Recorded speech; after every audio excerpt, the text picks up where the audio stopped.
আমরা যারা ছোট্ট ক্রিয়েটর তারা প্রত্যেক দিন reels video, long video, photo post ইত্যাদি রকমের জিনিস আমরা কিন্তু পোস্ট করে থাকি, কিন্তু এই পোস্ট করার যে সঠিক একটা নিয়ম থাকে সেটা কিন্তু আমরা অনেকেই ফলো করি না, যার কারণে আমাদের ভিডিওগুলো অন্যদের মতো তেমন একটা ভিউজ মানে নিয়ে আসতে পারে না।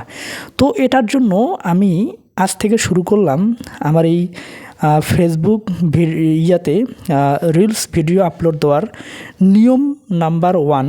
সেটা হচ্ছে, প্রথম যে নিয়মটা বলবো সেটা হচ্ছে আপনাকে প্রত্যেকটি রিলস ভিডিও বা ফটো বা লং ভিডিও পোস্ট করার সময় আপনার লোকেশনটা অবশ্যই ওখানে মেনশন করবেন। মেনশন বলতে কি, আপনার রিলস ভিডিও আপলোড দেওয়ার সময় সেখানে একটা লোকেশন অপশান থাকে, সেই অপশানে গিয়ে আপনি যে জায়গার থেকে ভিডিওটা পোস্ট করছেন সেই জায়গার অবশ্যই লোকেশনটা দিয়ে দেবেন। এতে করে আপনার নিকটবর্তী যারা অডিয়েন্স আছে তাদের কাছে আপনার রিলস ভিডিওটা খুব দ্রুত পৌঁছে যায়।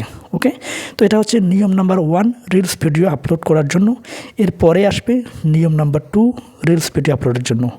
তো অবশ্যই আমার ভিডিওগুলো কন্টিনিউ করবেন, আমি প্রত্যেকটা নিয়ম প্রত্যেকটি রিলসে বলে দেব। ধন্যবাদ।